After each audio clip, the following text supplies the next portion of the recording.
Thank you for watching, liking, commenting, sharing, and subscribing right now. I'm not sure how many of you are into ebooks, but you may have heard of Amazon's Kindle. It's been out for a while. Allegedly, they're working on a second revision of the hardware, which I think is long overdue. The Kindle is interesting in the sense that you can download, over 200,000 books instantly onto the Kindle without managing it through any kind of computer. Of course, there's DRM that's associated with it. You could browse, various RSS feeds, Wikipedia. You can access, parts of the internet with the Kindle. The screen is a good screen, at least as far as reading text is concerned. The dithering they do for graphics is also halfway decent. I have never really wanted a Kindle, which isn't to say that I haven't wanted an ebook reader. I've always been interested in being able to take reading material with me wherever I went, going all the way back to a service that I don't know if it's still around. If anybody wants to check me here in the chat room, something called Avant Go. And the idea of Avant Go is that you could take bits and pieces from websites and then read them on your mobile device, your PDA, offline, away from any kind of connection, which is, good when you're flying from place to place. But, I've never really been into reading electronic books. And even if I was, I don't think I'd ever want to get a dedicated device for electronic books. And I think the reason why is because I know with a printed book, I can take that with me wherever I go. I now have the book. I could resell that book. I could donate that book. I could put it onto a shelf. I have that book. Of course, I guess the downfall of having a physical book is that I can't search for words easily.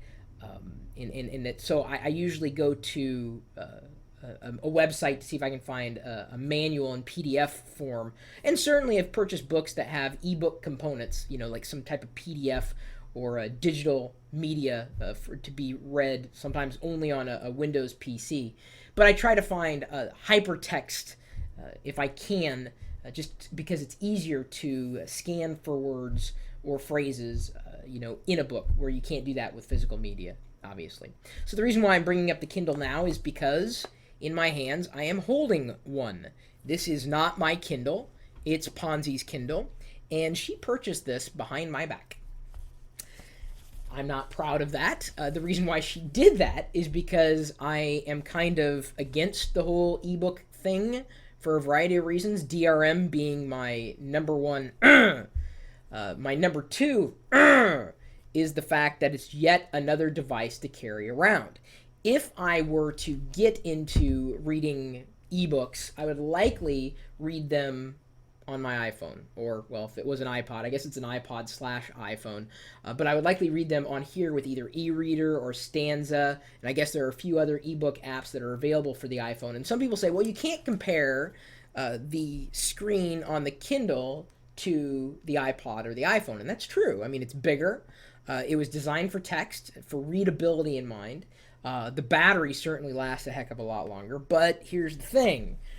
Which one of these am I going to carry with me wherever I go? It's probably going to be the iPhone. So, yeah, for those of you who are into disposable text and you have some disposable income and you don't already have some other portable device that has a screen that is decent enough to read text on, perhaps the Kindle is going to be for you. Of course, it's backed by Amazon. It's an Amazon product. I would wait at this point. Another one of the reasons why I was not really into the Kindle was because they made a few engineering mistakes. For one, they've got a mini USB port, but it doesn't charge by mini USB. Charges by an AC adapter. That's kind of a gigantic mistake on Amazon's part. Think about it. You're on a plane, they've got a USB port right there, but you can't charge your device unless it has USB connectivity for charging. And yes, planes are now equipped with USB ports. I mean, I was on a Virgin America flight a few weeks ago, and was able to keep this thing running, playing all my games and catching up on news and doing everything that I'd normally do on my iPhone.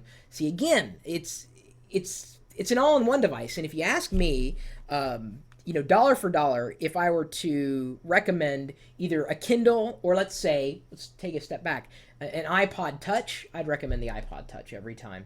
Every single time. If only because the App Store, it's not just for reading text, it's also for playing games or, checking email and doing all these things, yes, in a smaller screen, but it's just less clunky. And that's my, if I had a word for the Kindle after using it, I think clunky would be my word, and that's not a good word to use when it comes to devices. I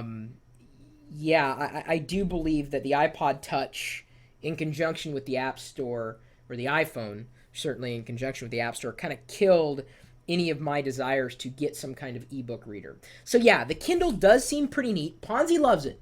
I'll tell you that. She loves it. In fact, I've got the page for it pull up here on Amazon.com. Approximately 7,000 reviews, 4 stars. It sells right now for $359. She thought about getting one for my mom. That might be interesting, but my mom is afraid of technology. Maybe she wouldn't be afraid of the Kindle. I'm just a little hesitant. I want to see the second version of the Kindle before I would want to recommend it. Ponzi already recommends it, but of course she's not here now, is she? It was designed for reading ebooks, and that's pretty much it. Yes, it can do other things, but ebooks is what it's about. It could last for days, depending on use.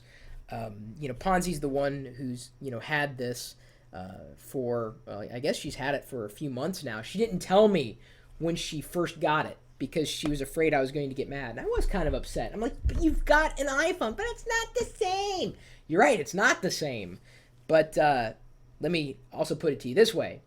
She never takes this with her, but she takes this with her wherever she goes. Never takes the Kindle, always takes her phone. So, there's a big debate out there right now on whether ebooks are the future. I think I'd be a lot more interested in the idea of ebooks if there were an open market for the content, or just the ability to be able to read the text wherever I was on any platform, and certainly, being able to read it however I want to read it. It's just not possible right now thanks to schemes like DRM. So let me know your thoughts. I know I've got some coupons for the Kindle on Amazon, so if you do want to get a Kindle, let me know. I can get you a coupon. Chris@Pirillo.com is how you get a hold of me. And of course, you're also welcome to stop by our community of geeks. I know there are plenty of ebook readers out there. I mean, on geeks.pirillo.com. And by readers, I don't mean the hardware. I mean the people who read ebooks. There's over 11,000 geeks registered right now at geeks.pirillo.com. And we almost, at least at this time, with 571 people watching the live stream, we almost have 50,000 subscribers on YouTube.